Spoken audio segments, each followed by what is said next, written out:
Vietnam pink বা থাই pink পেয়ারা। তো এই পেয়ারা দুটো দেখতে পাচ্ছেন, এর একটা বিশেষত্ব আছে। অবশ্য এখনও মানে একটু বড় হয়, মানে বড় হয় না, পাকার মুহূর্তে একটু বেশি বড় হয়ে যায়। তাছাড়া ছোটো ছোটো পেয়ারা খুব বেশি বড় হয় না। তো এর বিশেষত্ব হচ্ছে এর ভেতরটা, এই ভেতরটা দেখতে দারুণ।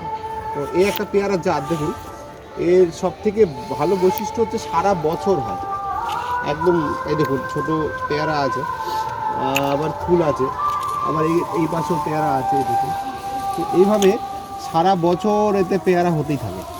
তো এটা খুব একটা ভালো জাত, ছাদ বাগানে করার জন্য খুব ভালো জাত এটা।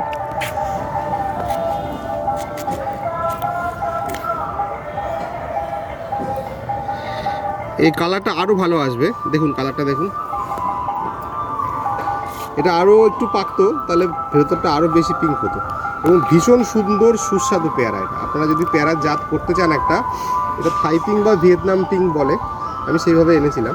তো এই জাতটা করতে পারেন, দারুণ খেতে পেয়ারা, কোনো দানা দানা আর কিচ্ছু নেই, খুব সুন্দর খেতে।